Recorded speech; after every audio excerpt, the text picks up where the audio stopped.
Hi, this is Debra Pearlman with Entrepreneurial. Thank you so much for joining us today. I am so pleased and honored to have a guest who I haven't had a conversation with in, well, let's see, the very first conversation was we just figured out it's probably been about 15, 16 years ago, and I haven't had the opportunity to speak with him in depth in a while. So this is a rare treat for me and a privilege, hopefully, for our listeners and viewers. The gentleman with us today as our guest is Peter Gregory, and Peter owns a franchise, which he'll tell you a little bit more about. When I met Gregory, it was back in Hudson Valley, New York, and he was in the midst of something called the Sales Accelerator and Business Accelerator. Sorry, it was a Business Accelerator, and he was very involved with that, and he'll give us a little bit of insight into what that was and how he's shifted and pivot and where he is today. So without further ado, Peter, you can introduce yourself and tell us a little bit about where you are and where we started when I met you. Really good. Thanks, Deborah. Thanks for having me on here. And yeah, it was probably a good 15 to 18 years ago, a span that I was at the Business Accelerator here in the Hudson Valley. And that was stemming from a lot of the startup work I had originally done. I originally started with Xerox Corporate Research and was in strategy rooms as a young guy coming out of college that I always say I didn't deserve to be in. They treated us very well. They really developed talent there. And that kind of set the pathway for future.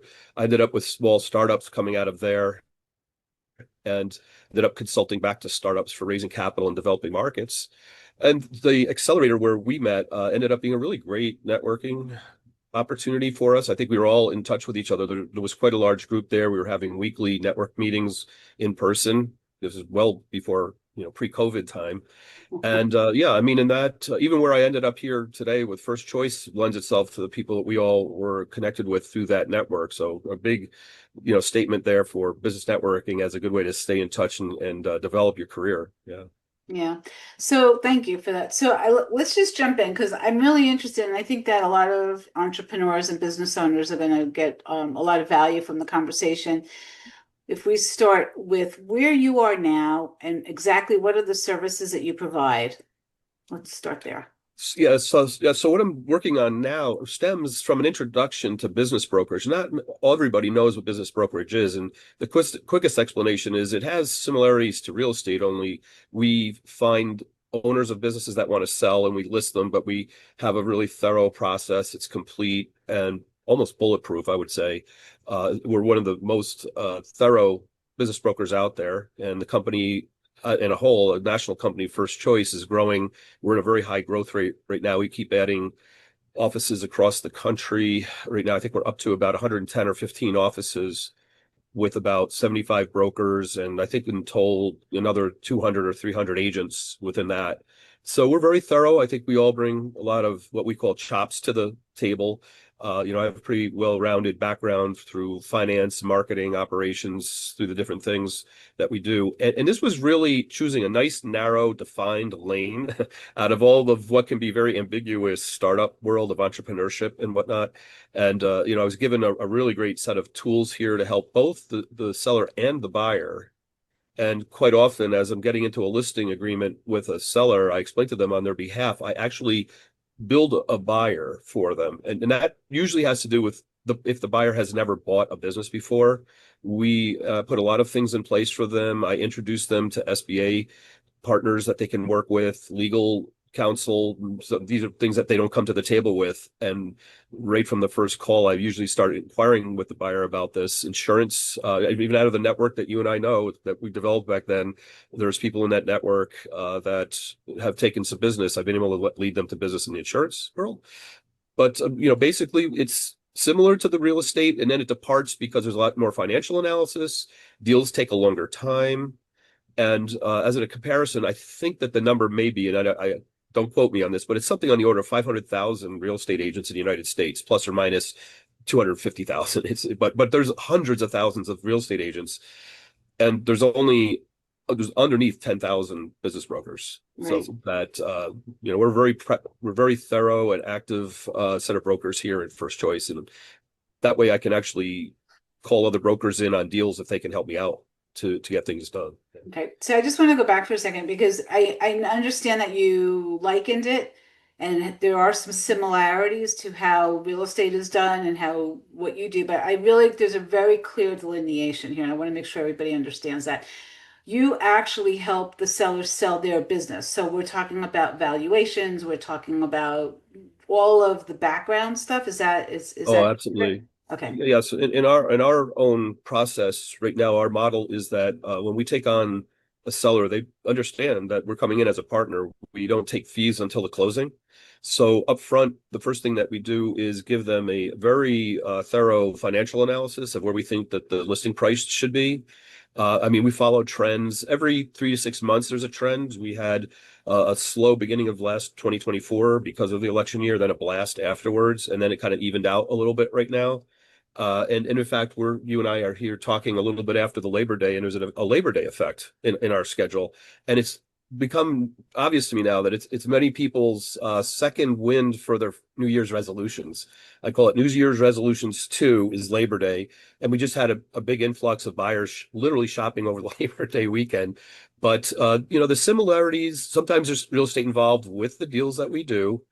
I pull in. I don't do real estate. I could if I got my license. I don't have any desire to do that. I work with other commercial real estate people on that, and we really take care of the deal and itself. We do the analysis, look at their income. We do adjusted income analysis on there. We provide 3 or 4 perspectives, different ways to value the company, and then we generally uh, fall into we look at the SDE, the seller discretionary earnings, which is adjusted income. It's another way to say it, adjusted income, and we look at some of the payments that were made out of the business that a new owner may not make. They're discretionary spending by the owner. But starting with that, once we come to a listing agreement price, many people ask me, don't people that want to list a business like overprice it? And to tell you the truth, no. I think they've had everybody tell them a value of their business. But when we come in and we give them the rationale why 3 or 4 different numbers would work, and we end up with the SDE, as I just mentioned there, seller discretionary earnings, that gives incredible comfort. I always saw business.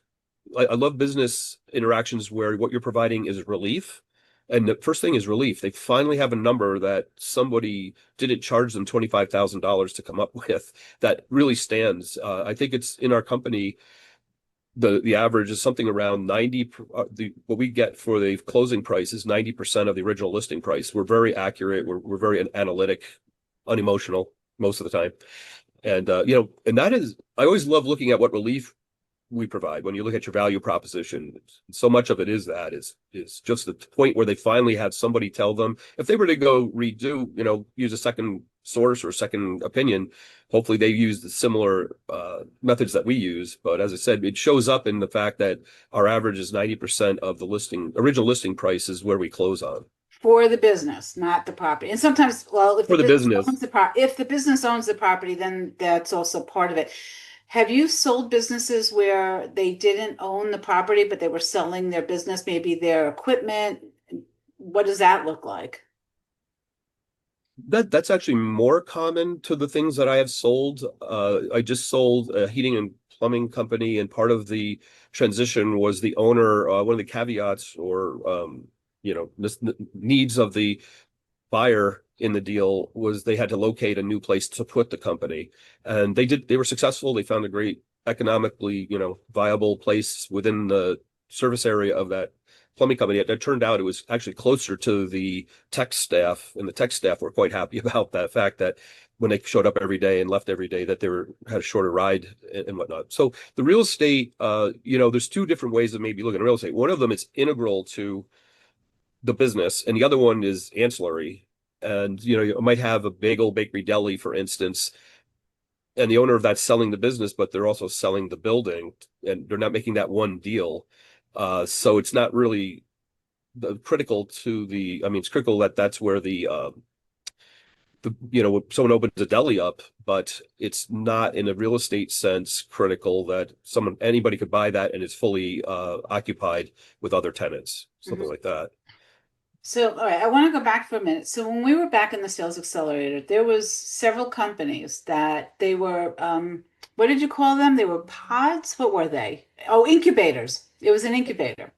So in business, the incubators where they had a place where they can do almost like a workspace area. And they had a small space depending on what they needed.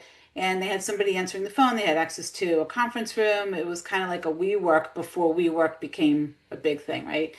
And I remember there was a company, and I think they have exploded. And I'm sure that you probably can tell us a couple stories where they were a group of women who were taking old military camouflage uniforms, and they were converting it into pocketbooks and different kinds of bags, and they were selling like hotcakes. And they brought on women who were either retired vets, or they were women who I think were spouses of vets, or they were women who were in some type of a recovery program. They were giving these individuals an opportunity to reestablish themselves and reinvent themselves in their life.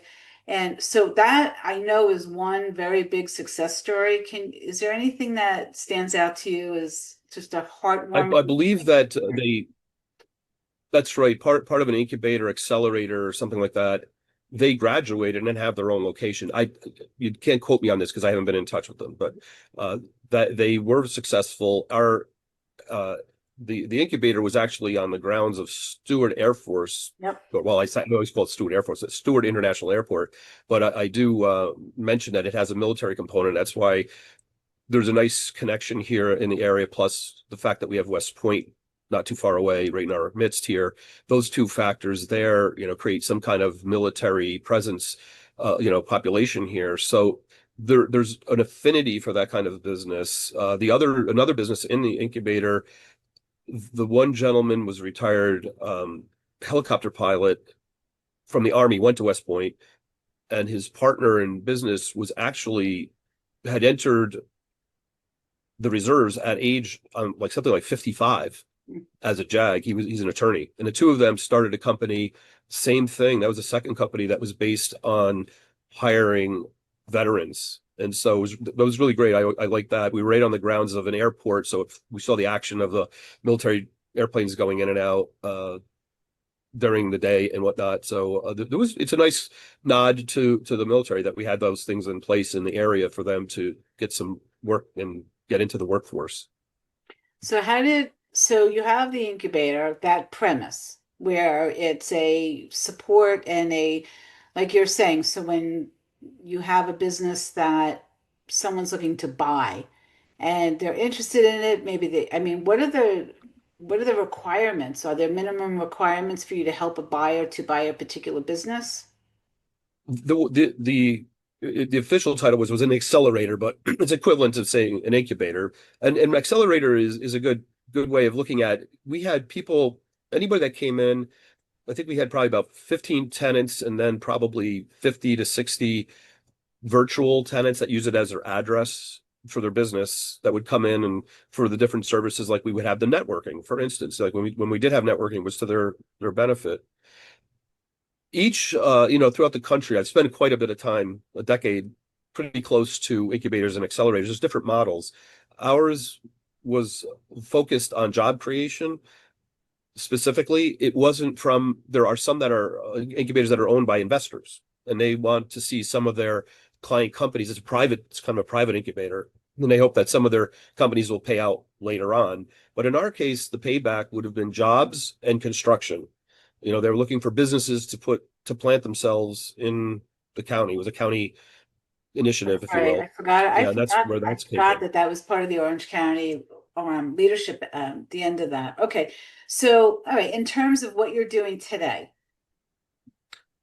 I come to you, I say, I'm interested in buying whatever kind of business.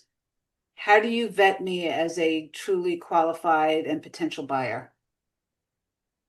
Really good. So what happens is we have the listings that we have attract a lot of buyers, and excuse me, we get a few sellers that have tried to sell it themselves and then realize it's a full-time job sorting buyers out. Exactly what you said, and that's a big part of our process. I mentioned for a seller, our initial contact with them, when we get their financials, we provide a valuation on their company. When we go to listing agreement, they come up and we promise them confidentiality. That's usually one of the biggest things is confidentiality. there's probably an easy dozen, 13 major things that they benefit from. And when I start going down that list, I get to about number three and they go, okay, that's enough. We get it. You know what you're doing. And then that's a really good feeling. My company is very good backing me. Our process and documents, legal documents are really quite sound. And I'm mentioning some things there to answer the part of your question. What do they get? So when the buyers contact us, you would think that they're dying to hear from us. Well, it could take a week or never, anywhere from a day, like a minute to a day to a week to never that you ever contact them. Believe it or not, some of them people request and they never show up for phone calls or whatever it might be. But that's part of sorting it out. We have to prioritize and see who the hot buyers may be. And you can imagine, we can understand their intensity, how hard they come back in on this a deal that's listed. And quite often, to blend it in there, they'll say, this one isn't quite the right one for me, but this is my criteria, and I'll write them down. And then we have them. I work, excuse me, work with my agents at that level with contacting buyers and trying. Then we go on, sort of the offense with sellers, and we have search tools and ways of reaching owners of businesses and whatnot. But back to the buyer. So the first round, once they sign a non-disclosure and confidentiality, okay. Once they sign a non-disclosure, they get a confidential business profile for the company that doesn't show any identifiable information. Just today, I had someone say, I have to know what the name of the company is and where it is. And I'm like, we just don't operate that way. It was the first contact from them. Mm-hmm. And we say, let's cover your other criteria first. And then if you think you want to possibly lean in, let's get proof of funds. And that goes directly to your question. So we may have sometimes a 10-minute conversation to get to that point. Sometimes it's 10 different conversations to get to the point when a buyer understands enough about the company that when they do provide proof of funds, I go back to the sellers and I say, here, we have this company. It sounds like they have, they're going to come in half with cash and the rest they have banking relationships, or they're going to go to SBA. And I clear it with the seller. I said, this is their name, tell them all about it. And they'll say, yeah, let's set up a meeting. And then we'll set up a Zoom meeting and that take it from there. Then they get all the information, obviously. Now they know the owners, they know the location. They already know the financials. They never until it gets to due diligence. So once it goes to the next round where they're saying, okay, we're going to put an offer in, then we take a deposit from them, and that's held by the seller's attorney in escrow. Mm-hmm. And then I put out an asset purchase agreement to the buyer. So what does that mean? How do any of us know how to buy a business? So probably 80% of the buyers aren't familiar with the process. And again, I'll just keep coaching everybody along the line. We have a very tight asset purchase agreement, which is the purchase offer. And it actually tells the buyer the things they should be asking for due diligence. So we coach them into a really good relationship. So as you can see, very transparent. This company, we're very transparent. I'll tell you virtually whenever I get on the line with a buyer or seller, nobody asks me about credentials because we know our business so well. It's very live. It's very today. They don't need to know anything about where we've been, so to speak. They can look us up. I mean, we have a social media footprint out there for the parent company, and my own office has its website too. But we handle that confidentiality. You don't want to have your employees catch wind of it, your suppliers, and of course your customers, and who else. Could be even your high level management if you have management structure in place. So we don't ease up on the confidentiality. We don't back down. I'll lose a buyer before I break the veil of confidentiality. Got it. So, okay, so this is really interesting. So that's the buy side. And so you vet the buyers. So I know like in real estate, a real estate agent will put the buyers and the sellers together. That's their job, and that's kind of your job, but you're not selling the property, you're selling the actual business inside of the property. That's right. So when you have to do a valuation on a company, so I come to you now, I want to sell my business. What's the minimum? Does the business have to be worth 20 million, 10 million, anything over 2 million? What's your Yeah, we criteria? would love those. We have them. It's actually interesting as our company's developed. The company itself is 30 years old. Excuse me. And then after they had developed the process and decided to go into franchising, which was probably about 12 years ago, they opened and started selling their own franchises in Las Vegas is where they're located. But on the sell side, we'll take any size, any size business, but the types of businesses that we've been dealing with the franchise network that we have, we're up into the 10 million sales of 10 million and up from there. Even start bumping into the lower end of the M&A kind of world. Hmm. And there are some businesses that have such a simple business model that work great for us. I could talk to a buyer. I go, look, there's not a lot of moving parts here. After you ask about 8 due diligence questions, that's going to be it. I coach them into a quick decision, which is never less than a few months anyway. I mean, there's no overnight decisions on these kinds of things. Yeah. But yes, so for the seller, I have something I think is listed at 100 right now, and we have things coming up that are at 5 million. Like larger distribution companies, and I'd say so. What you want to think about as a buyer is in the way that it ends up being the most common way to look at a company for sale is a black box. It's going to cost me this much. It throws off this much cash. I have my growth ideas, my innovations that I might bring to it. And that's the interesting part because in the valuation, we really look at the earnings of the company and we look at the assets as just the black box that it takes to make that money. So Hmm. what life do you want to wake up to on any day? I call it a day in a life.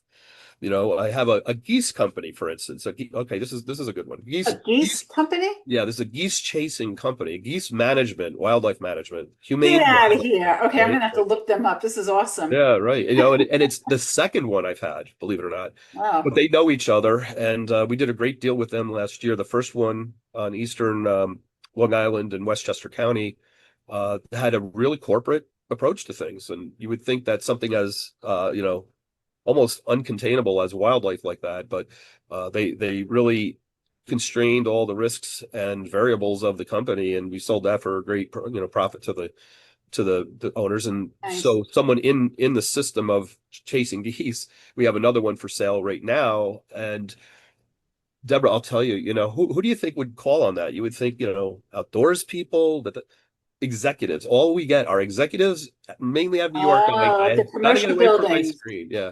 So most of our calls on any business tends to be at an executive level, not an operational level, like somebody in the business already, buying another one. And even it's usually executives that can bring real organization. And it's probably at this point worth mentioning. So this is a big phenomenon. The buyers say, well, all I'm going to do to grow this is XYZ. Why didn't the owners do it? And here, let's get back to entrepreneurship. It's fascinating. You do a Main Street business, and because of my background, I can actually relate this. I think I'm able to sort of articulate this to a buyer. I'll say they got to where they could after five. Let's say they've been in business 23 years. 5 years of the first 5 years was trying to figure out whether they had a reproducible model, whether this thing's even going to work, and they depend on it. Now their children are getting into the high school, college age, and they have to stabilize it. So they don't take many risks with it. They get it built to about the size where it's producing the cash that they need. They get, for instance, get the right, nice house with the children and all that, and life goes on. It's not the only thing in their lives, and that's the opportunity for people to come in and then scale. So someone can come in and use the business model.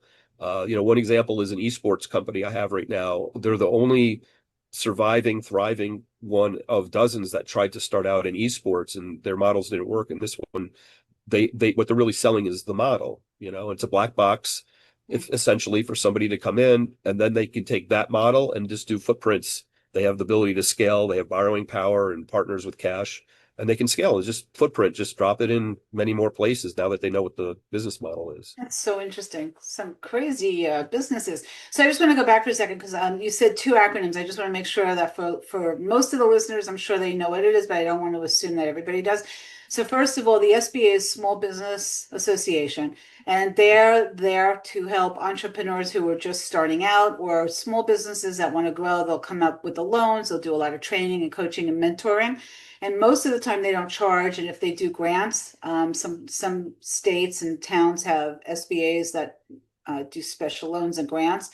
And then the other acronym I just want to make sure is the M&A. So it's mergers and acquisitions. So not everybody wants to necessarily sell or buy. They want to buy into or grow their current business organically. So they want to like bring into their fold another location. Did I miss anything? Did you see any That's a of good point.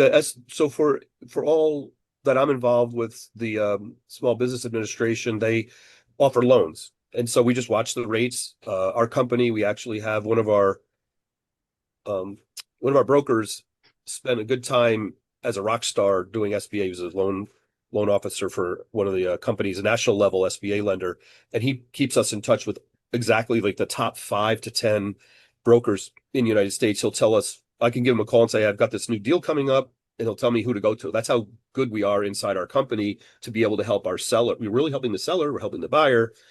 I just closed the deal that I did at the heating cooling about 6 weeks ago was a repeat with an SBA lender. She did the Geese Management Company, and she just did this other this other heating and cooling, and it's relationships. It's like trusted business relationships. We all know what the results were, and you stick with that. You work with a team that, we're always open to build a team, but you work with people that made my clients. Well, my clients were all happy at the end of the sellers were, and closing we're quite happy. And I don't even have to attend the closing often. I don't necessarily have to be there.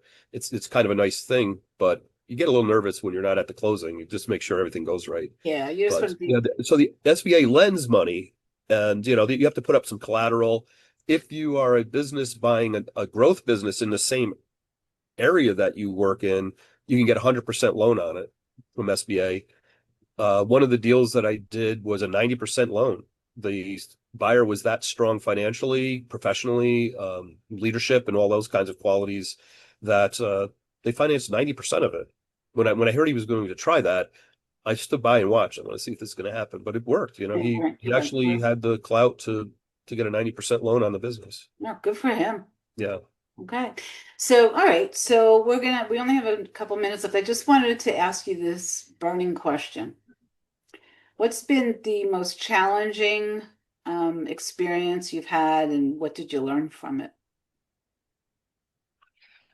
I think it wasn't necessarily from first choice. First choice is, what I'm doing now is a product of working with less than fully functional teams. Is sometimes it's beyond your control and you have to make a move. I mean, I've had to take big moves on my own, initiate my own changes, take so to speak, your future into your control. And the first choice was, a perfect match. It's a wonderful company. Owners are really great. We're really bullish about this type of business and the company.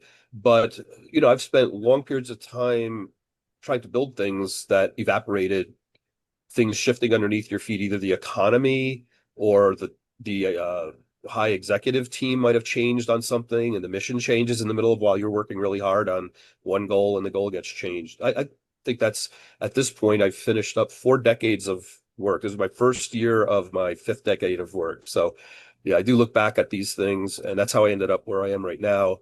And eventually I just said, this way I have most control out of having my own office, my agents I work with, and how I do things. Okay. So this is what I'm hearing. The biggest challenges are the things that we don't control, the events, the economy, all of those things. And like you're saying, some of the businesses that come to you are just so dysfunctional that it's not going to work, right?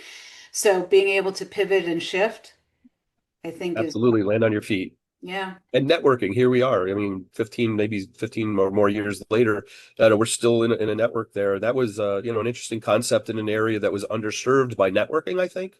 And if you talk about just how you and I and some others that we all keep in touch with, that was born out of a response to absolute necessity or needs of the clients at the accelerator when, just as a comment to that and how things develop, it started out as holding, when we first started, there were no networking meetings. And I said, let's try some networking meetings once a month.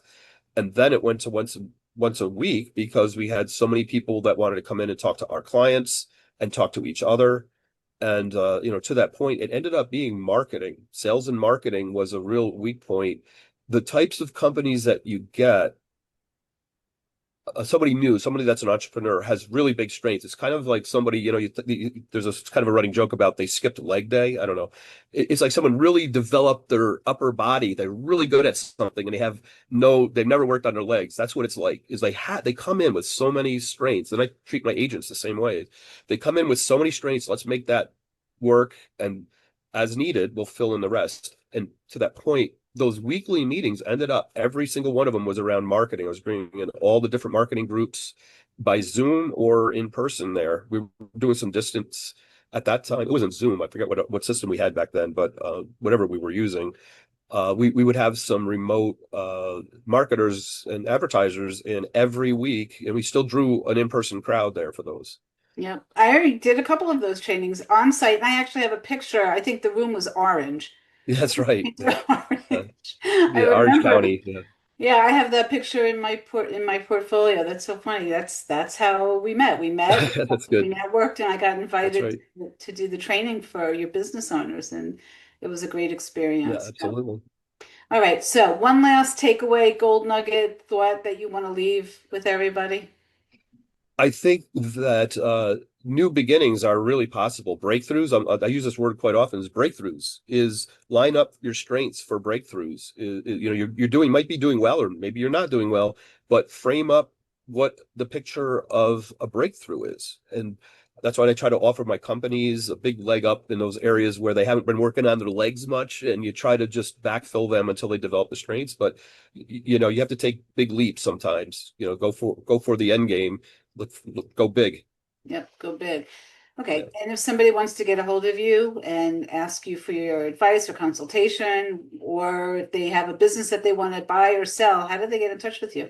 Okay, to keep it easy here, my email address is probably just contact me at peter.gregory at fcbb.com, and that's First Choice Business Brokers, fcbb.com. We can start it from there. Great. All right.